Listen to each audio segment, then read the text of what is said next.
right before them. They want this win to, again, stay tied for second place in the LCS. This would bring them to 5-2 to try and hit that mark.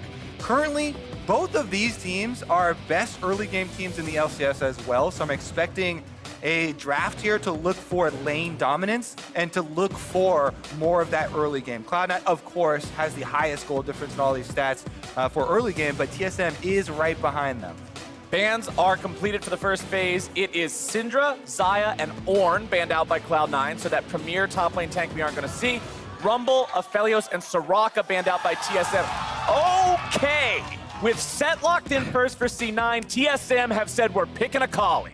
Yep, this is the not reworked, but this is heavily nerfed and then hotfix buffed back up for Akali. So you do have to target the R now. But one thing I immediately went in for the practice tool, you can guarantee land your E as well after it. It's kind of like the Qiyana EQ combination there now with Akali, and they did buff up some of the flat numbers for Akali.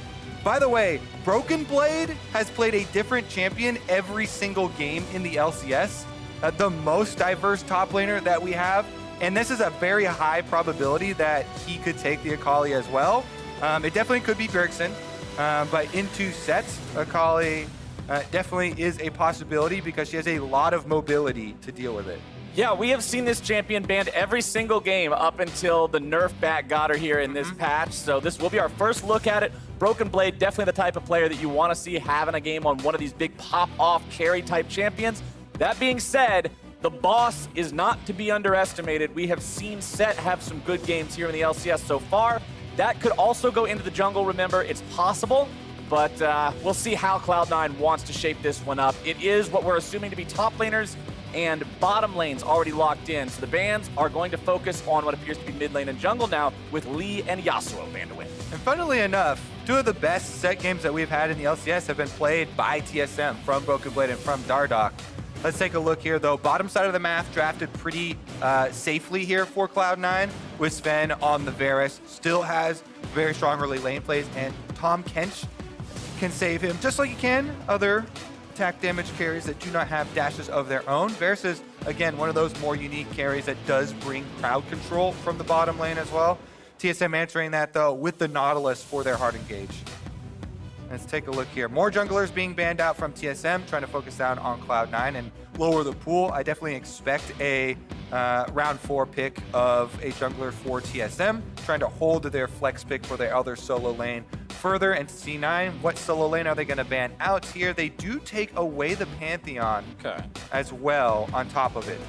Let's see what TSM want to go for here in the jungle. Or do you save the jungle? They must have something clever waiting for that last jungle pick. Or this could just be a bait. I don't know. We'll have to wait and see if they do want to lock it in. Zoe's a super popular blind pick mid laner right now, but they are going to pick up the 4-spot jungler for themselves, and it is AP. So with Akali also being majority AP damage, I'm expecting actually maybe an AD laner here for TSM to come on round 5. Ooh. And that would be one of them, so could be a steal away pick here. Qiyana hovered, Elise locked in for Cloud9, so we will see Blaber on that one. They're just having fun with you, audience. They're not locking in Zed. I guarantee you, man, it's not going to happen. Qiyana, though, that's much more likely. Yeah, because nobody likes playing against Qiyana Gragas. That is It's just not fair. So, yeah, it's just not fair. It's such an insane death sentence because of the crowd control chain that you can get off with those two champions. And also, Cloud9 have been very good at utilizing the Qiyana early on, so they get an AP jungler for themselves in Elise and pair the Elise with the Qiyana. TSM, 1 pick left to go, and the name of the game is Renekton. Locked in here. So Renekton and Akali, the solo lanes for TSM. And I do like it if they keep the lanes as they are now. I already mentioned about the Akali, really good mobility, which is one of the best stats you want versus Sett. And Renekton into Qiyana is just a stats check. And if you can get your time in with the stats check and trade with Renekton, then Qiyana will be very unhappy. But the Qiyana player obviously does try and kite it a bit more, play back, throw the Qs for CS plus harassment and the like. And I think that they will leave the lane matchups how they are. both of these junglers do have the ability to get off some powerful early ganks, as is the name of the game in the current meta. Both AD carries immobile, but as you already mentioned, the Tahm Kench can keep Varus nice and safe. And another thing that got hit with Akali is, remember, she also doesn't just have quite as strong of a laning phase as she used to. The Qs can't be spammed out as effectively as they were back in the day. And I'm really looking forward to seeing how she stacks up against Sett, because you talk about a champion that stat checks you. Sett is so powerful if you ever get within range of him. The weakness of the champion is you have to play around him, not into him. And I want to see how well Broken Blade and TSM are able to do that. And this is going to also be Broken Blade's 7th champion in 7 games, so he keeps the streak going, trying to show off the flexibility of TSM. And this is also Bjergsen's first LCS Renekton game. Funny because this guy's been playing in the LCS for so very long. You know he's got so much experience on so many different champions, but the Croc hasn't been one of them. That's a lot of words. Those are pretty small, but we got some fans from, one says C9, one says TSM. I know they're on opposite sides, but they're sitting right next to each other. These are the kinds of games that divide friends and fans. All right, let's get into it, because I'm excited to see as well. Broken Blade not scared to pick up the Akali after those big nerfs. Definitely going to be a big talking point. Fans are ready for this one, actually. They're all over it. The crowd is rowdy, and I am about it. Everyone is ready for C9 versus TSM. And as we're waiting for minions to spawn, we got Ovely standing by with a sideline report with Reaper. Take it away. Thanks, guys. I've got Reaper. There we go. Now we have the Cloud9 chance behind us. Reaper, you're coming into this big match for Cloud9 against TSM. A lot of people here are cheering on TSM, thinking that they are going to hand you your first loss. What do you have to say to that? Not gonna happen. Not gonna happen? That's not gonna happen today. What about the Akali pick, though? We haven't seen her. She's been like almost 100% pick ban since today, or until today. Oh, yeah, actually, there are some interesting draft, like Akali top and Renekton mid. So I'm not too sure. I don't see her like often in the scrims. So yeah, we'll see. All right, well, Coach, thank you very much. Best of luck to you. Back to the casters. Not gonna happen today, he says. And once again, looking at the Akali changes, everyone was super put off by all the nerfs.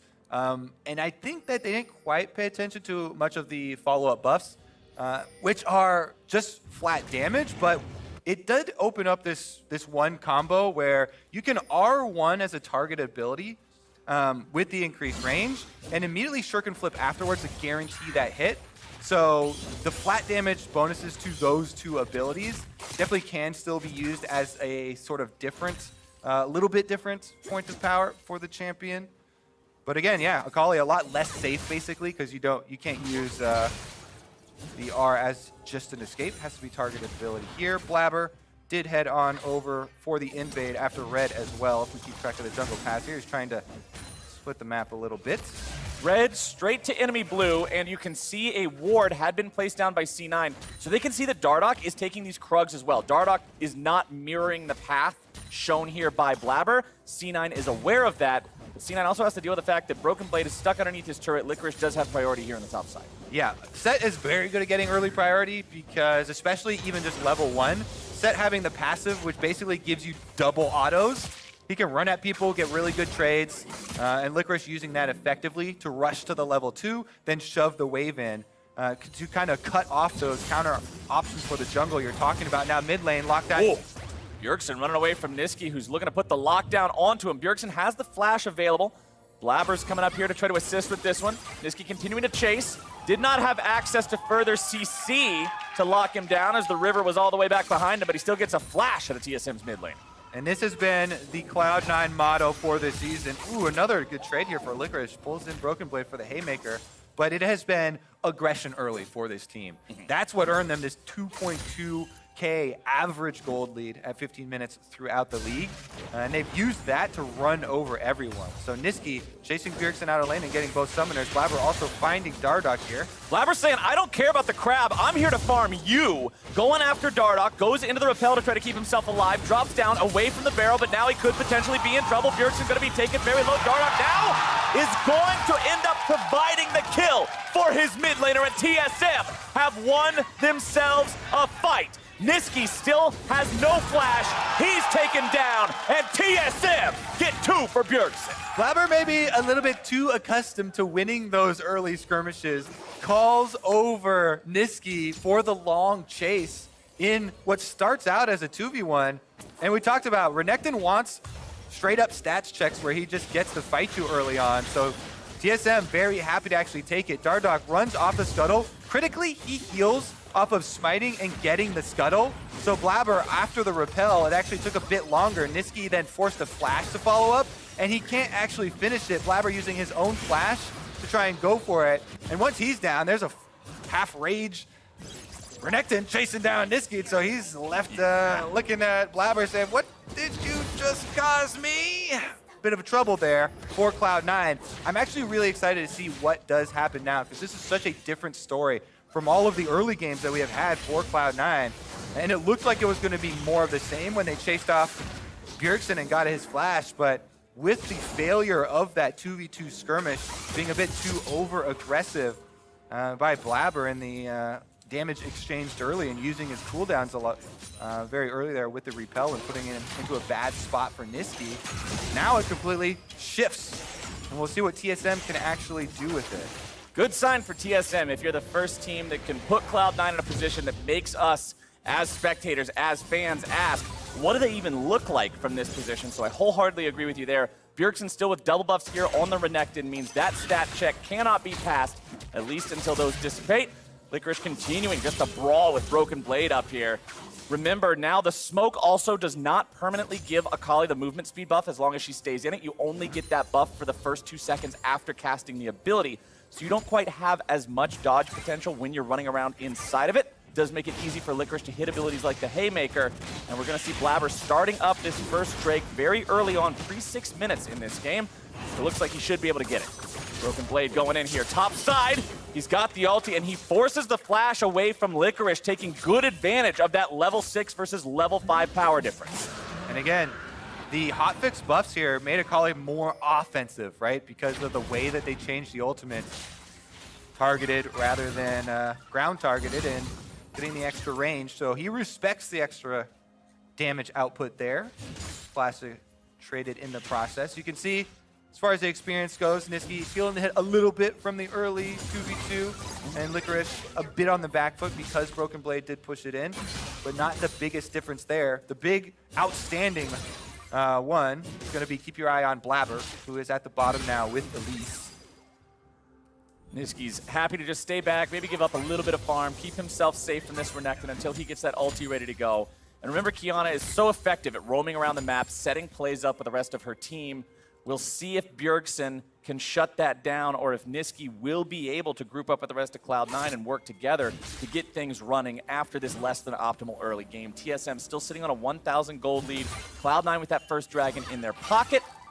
Let's see who decides to go for the next big move. It was C9 that, again, made that call for the fight that TSM won, which has been uncharacteristic. That's kind of iconic of the old Blaber. The Blaber that felt more coin flippy. Is he going to have a crazy good aggressive game, or is he going to end up running it down the jungle? These were the criticisms of him when he first started as a player. He seemed to really be growing out of that and just becoming a coin that always landed on heads so far for these first 3 weeks. But now that it finally came up tails, I really want to pay attention to him and his momentum throughout the rest of this early game.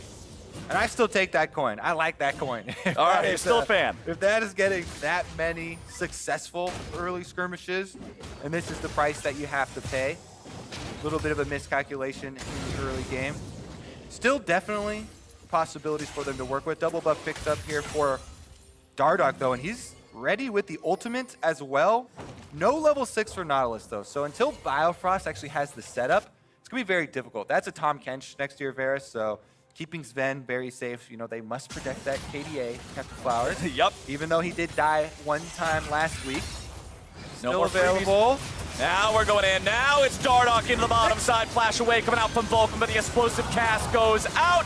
MF ulti goes through. Vulcan is still alive, ladies and gentlemen. He manages to stay out of the way of the damage threats. and TSM will not find their Nisqy roam. Nisqy's made his way down to the bottom side, looking to grab the kill. Kobbe barely walking himself away. That's one kill going over to Cloud9, nearly able to make it two. Dardoch should be able to clean this up before Nisqy gets to him. Oh, is this really going to be the outplay? Not quite. Nisqy so close to getting a couple there. Does get one for himself. More so, though, the bottom lane for Cloud9, fighting off the 2v3 gank there, making their presence felt, and then Zven teleports back out to this Rift Herald. So he's being very active as well. Level 6 on the Varus, did use his ultimate there in the bottom little chase, and they're not spending the time to clear that control ward because they wanted to burn this down before TSM actually get here, but TSM are in routes now. Eyeball popped, and it's getting smite range. So many bodies coming in from both sides. Broken Blade gonna be taking some damage from Licorice. He's looking to just body slam Bjergsen. It's Sett from the top rope, and the Gator is out of there. Kobbe now on the run. Cloud9, they trade one away for it, but they got two. Blaber's out of the picture, so the objective is a bit more risky. Yeah. Dardoch still hanging around. Yeah, Blaber there, that's one member in a big pack of C9 members, and he actually goes down a little bit over chasing, not quite looking at his own life there. He does get the kill for them onto Kobbe, but it means that they're not going to do the Rift Herald afterwards. C9 happy to get the gold there. Licorice comes through with the big dunk. And here it is. This Herald gets so low, the second eye pop, but then when Bjergsen goes in, it looks like a really good opportunity here for Licorice to separate him from the team, and they get the kill. Now, take a look at this. They do get Kobbe, and Blaber actually wasn't that low when it started. He just got popped. Dardoch, I think, electrocute proc there as well at the same time from somebody. No, nobody even has electrocute. So they're able to disperse him down with the MF and the Gragas damage. MF does so much damage. Yeah. This champion has an incredible amount of burst between the enchanted auto attack and the double up. TSM have made their way onto the Rift Herald now. Cloud9 are bringing troops back up to this front line, but TSM have 4 guys here already. Cloud9 can see that. Shelly taken down to 3,000 HP now. A little bit more damage and a proc of the eye is going to do it. Nice bullet time from TSM. Vulcan using the stasis to buy a little bit of time. Broken Blade nearly going to be killed. Nisqy now having to use the ultimate defensively. Vulcan once again barely kept alive. Biofrost going into a stasis of his own. Dardoch's not able to find a kill just yet. Nisqy grabbing the kill onto Biofrost. And Cloud9 have navigated this fight just beautifully. Bjergsen stands alone, 1v5. How do they keep getting away with it? Cloud9 just take everything. And in my eyes, that whole fight, Flowers, were on the mini-map because they were doing that 4v5 with Licorice continuing to split push. In the end, because Cloud9 actually pulled off so effectively, let's take another look at it because as you can see on the bottom of your screen, this is 4v5. That's why it's not a full commitment here. And they just kind of poke down Broken Blade. They force him out. They don't actually over-chase. It is TSM that then chase a bit too far here. After Broken Blade gets pulled out, they don't have the extra damage to finish off the kill onto Vulcan. And instead, with Nisqy hopping over the wall, C9 pick them apart. And then they decide, all right, Licorice, teleport in. We're going to clean up another one here. And since Licorice is there, he can ult them away from Blaber, so Bjergsen can't even get the counter kill onto Blaber. And they do save his life on top of it. Then we're back out onto an Infernal Dragon here on the Rift. Broken Blade does have teleport, but TSM might want a breather. We are almost averaging 1 kill a minute in this game. TSM want to slow that down. You said it. Breathe in, breathe out, find your peace, find your center, get back on track because Cloud9 have turned the momentum of this game around. To be fair, we did warn you that these are the 2 strong early game teams of the LCS. That's true. That's Most true. kills and assists. And C9 have fought their way actually back into a gold lead even after losing the early 2v2 skirmish that we talked about with Blaber. That's why I said even after that skirmish, I'll still want that coin because they're able to keep on flipping. They do get 2 dragons for themselves to boot, so it's not just the static gold lead. Really big fights here for Cloud9 in the skirmishes. that they've been able to earn for themselves. And I want to point out, because you said specifically in draft how with the AP in the jungle, the AP on the top side, pretty AP heavy top half of the map here for TSM, Licorice has done a good job itemizing towards that, grabbing an early Hex Drinker, makes him practically impossible to kill for TSM without bringing Bjergsen up there. So he's feeling super comfortable farming up. He's got a 31 gold lead over his opponent. Yeah, Licorice, 31 CS lead, sorry. He's a massive bait right now because not only does Sett already have the Haymaker shield, which catches a lot of people off guard, with a Hex Drinker on top of it, his health pool is a lie, my friend. Yeah. Because he will get shields on shields. And it's very good to combine those to get those surprise plays and bait people in. Meanwhile, the C9 bottom lane still pushing ahead. And they get the last plate with 1 second to spare, 13:59. That bottom lane turret falls, Cloud9 cash in, almost 3,000 gold ahead of their opponents now. Zven also commanding over a 35 CS advantage compared to his opponent in Kobbe, who's just barely over 100 on the Misfortune. Blade of the Ruined King and Berserker's Greaves fully completed for Zven's Varus. Across the table, we got a garage sale of Essence Reaver parts. That's not gonna do it. Zven definitely feeling good about playing his old team, and I did see an interview with him where he talked about, yeah, I try and focus on just every team one by one. Every game is similar. It's just look at the plays in front of you and try and judge accordingly, nameplates off, but you can't help but want it a little bit more against the old team. Yeah. So it's got to be feeling good for him also playing really well in this match versus TSM. I want to see the Rifttail used by them on bottom side to try and get some territory back for themselves, but C9 do collapse to defend it. I like TSM going for this. I like trying to not just concede everything to Cloud9. Make sure you're taking any advantage you can find, but C9 are quick to respond. The turret loses half his HP, but considering it's still standing, TSM won't find the success they were looking for. They fall back, decide to regroup, send bot lane home, let him shop up. There's that Essence Reaver completed onto Kobbe. Very powerful item here for the MF. See if that's able to help him out in these upcoming team fights. But one problem that's been there for TSM so far, the bullet times have been placed in a spot where they haven't got all the damage they wanted. The first time in bottom lane, Vulcan was able to sidestep it. The second time in the fight around the top lane jungle, it was Dardoch throwing a cast that actually knocked Zven out of the bullet time. They need to get big value out of those ultis. That's one of the things that people like to point out for anti-synergies, I guess. Yeah. is whenever you have Gragas, right, in one of those comps that does like to get big AoEs, it's not like a full-on instant combo breaker, but you do have to be very careful with the placements. And oftentimes, since your skirmishes are so fast, you don't really get to communicate it with your team, like, hey, I'm gonna ult now. No, you need to press that button now. Yeah. So it requires really good intuition from the teams and the players being well equipped to kind of recognize the play styles and when their teammates are going to go for different. Oh, Nisqy!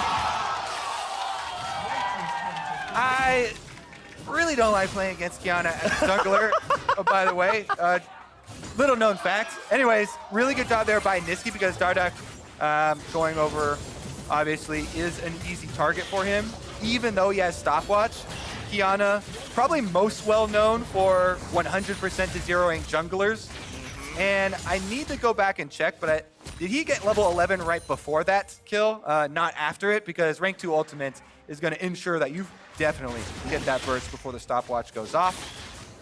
We'll check on the replay, but for now, it's Blaber taking the second Rifttail. Turns out you can do that pretty easily when your opponent's jungler just happens to get popped like a balloon by your mid laner in the bottom lane. And Dardoch must have been feeling safe. He was down there. It looked like they were going to maybe do a turret dive. He's thinking, all right, we'll just walk home. Not what the doctor ordered there, man. Yeah, Qiyana, extremely mobile, lethality user, hopping over the wall to get the kill onto the jungler. Much like you see Talon players do. Set up for this dragon, though, started by TSM. They do have the control ward in the Pixel Brush. So watch for the grouping here. Licorice flanking around the bottom of your screen. He wants that big dunk onto Kobbe. Cloud9 have made their way in. Drake has been leashed. Kobbe is going to be jumped on, and Licorice is just beating the ever-living hell out of him. Misfortune's out of the fight. Nisqy's going to be taken low, but he's going to take Dardoch out with him before he goes. Broken blades over the wall, but Cloud9, they've got 2 kills. They lost their mid laner, and they've got the Drake. Woo. When you can see that play coming, It's feels nice to have the Fog of War off for us. Ah, yes, one of these classic Licorice flanks around the backside. And then when TSM opened their eyes, oh no, we've run right into him. Oh, boom, dunked into the side of the wall. Look at this ult. Dardoch actually moved, so Kobbe didn't die to the true damage because Licorice got moved to the side, but he just flashes afterwards to finish up the kill. And I didn't even look at the top of the screen because my eyes were focused on Licorice and Kobbe. But C9 also just charged right through the top of the screen, winning that half of the fight. And it does look like C9 will continue their charge through the LCS here. Just demolishing yet another early game. 3 dragons stacked up so quickly that the soul is going to arrive very early into this one. That team fight, Kobbe didn't even have an opportunity to try to orb walk away from Licorice. He had to just run as fast as he could. Nothing to do, 0 damage from the TSM AD carry. All right, Monday Night League is gonna come as well. Tune in for some more action. Monday at 5 p.m. Take a look at C9 though. They're not letting up on the pressure. They just had a 1-3-1 going where they have Nisqy on top side, Licorice on bottom side, but then Licorice actually doesn't push that wave and he rotates over for this mid lane play instead because Cloud9 do have the Rift Herald. Nisqy doing the same now means that they're going to easily get that secondary. And they can actually retreat and go catch the minion waves before they even crash to their own towers. Shelly getting off charge number 2 is going to leave middle at that low health for a very long time. And Cloud9 fully reset here. They've got wards already leading up to Baron, trying to cut off any counterplay here from TSM. Yeah, remember that, I mean, the tier 3 turrets do regenerate slowly over time, unlike the tier 1 and tier 2s, but when it's that low, it's gonna take more than a few minutes to get it back to a healthy state. And Cloud9 with a 6,000 gold lead with 3 of those Drakes, like you mentioned, it's soul point here in 3 minutes. Baron is already up. We're only just barely past the 20-minute mark, and they control the entirety of Summoner's Rift. TSM has not taken a single turret. And so for Cloud9, the question now just becomes, how soon can you go for the jugular? How soon can you put the final couple nails in this one and call it a day? Because we want to see them set down the wards in the enemy jungle. Right now, I want to applaud TSM for having good vision control over their topside jungle and stopping Cloud9 from choking them out as effectively as they want to. So probably it's going to be about 2 minutes, 13 seconds. I don't know where I got that number from. That seems like a very specific prediction, my friend. A very specific one indeed. Yeah, Mountain Dragon for the Soul is about to arrive for Cloud9. And they're keeping their vision on the Baron just to make sure there's no, trade there for TSM. If they happen to get 5 people in and try and burn down that Baron while C9 got lazy looking for the Soul, maybe that would be a way for TSM. But since C9 have such a good early lead and both drafts have been kind of drafted around these early skirmishes, if they get a Mountain Soul with that giant extra shield to start off the fights, it just allows them to push so much harder on the already weakened mid turret that they can brute force straight down that mid lane and earn themselves. Oh, whoa, bottom lane spammed with pings here as they're going for Bjerg. Tom Kench has brought in backup. It's a 3 versus 1. Bjergsen will hightail it out of there. But, oh, did I say 3? I meant 4. It's Blaber here too. Bjergsen's just going to buy as much time as he can. There's not really any way out of this one. Running into the turret, dashing through the minions. Uh-oh, max range cocoon grabs onto him there. Repel up, repel down, and Licorice is just wailing on him. Meanwhile, Nisqy pushes mid while Zven already pushed on the bottom side, and he might even, does he have a minion to work with? He can get that secondary turret on the bottom lane.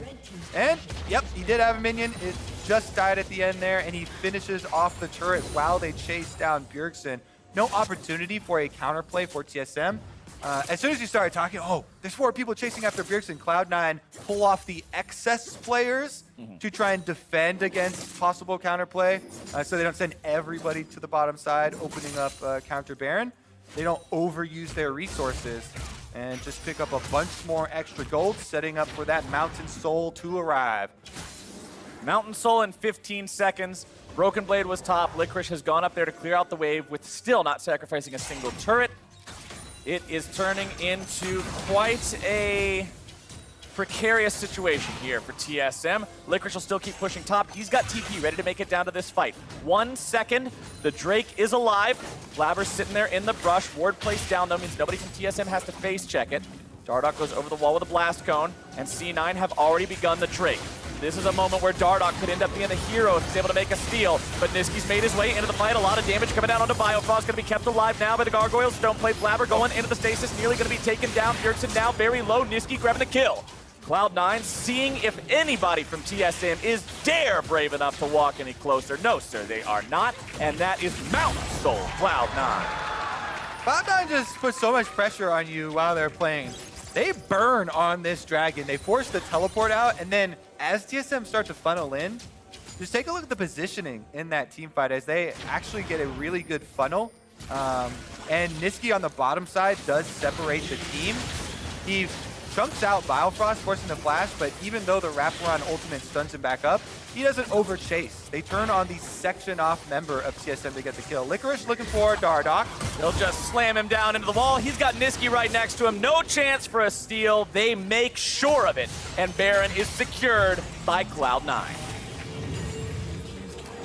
feel like going from playing other League of Legends teams in the LCS to going to play Cloud9 is like going from playing chess without the timer to playing like 30-second round chess. And here's what I'm kind of talking about.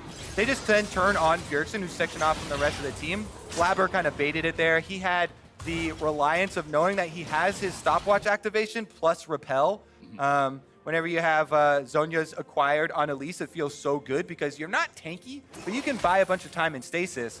You know, just go immune with your Zhonya's, and then another few seconds with your repel, so they're easily able to finish off the lone member there of TSM when the team got split up due to the fearsome Qiyana in the river, which must be respected. And remember, TSM's not a bad team. They're, if they win this game, are in a position to tie for Immortals. It's looking unlikely at this point in time, but this is a team that is standing at the top of the table as well. Cloud9 just looks so definitively in a league of their own after these first 3.5 weeks of play. This is definitely not a team that would lose to Schalke.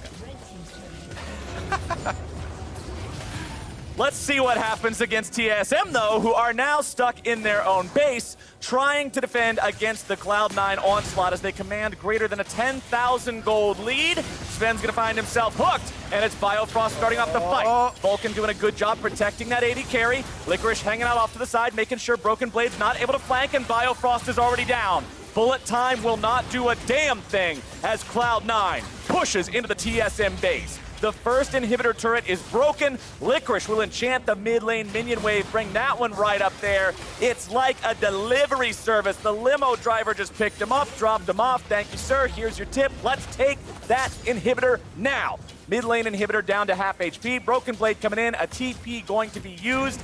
It is still 8 seconds before Biofrost is alive. Dardoch is under fire. He has to back away. Cloud9 already have one Nexus turret down. Bjergsen behind enemy lines. Gonna go ahead, cast the Dominus right now, but he's not able to make it onto anyone valuable here just yet. Nisqy goes golden. He'll stay just fine. Dardoch also gonna be using the stasis here. Licorice keeps everybody else away, and Bjergsen's gonna be taken out following his jungler Biofrost, the next one to go, Kobbe 2. And ladies and gentlemen, they just make it look easy. Cloud9 win. And the undefeated streak continues. Picking back up right where they left off last week with another speed run for Cloud9. Yes, there was that little bump in the beginning. Yep. In the 2v2 skirmish in the river.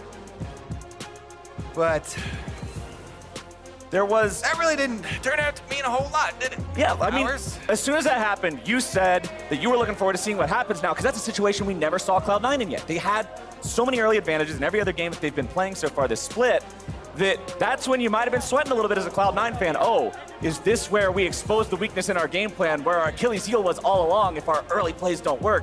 The answer is no.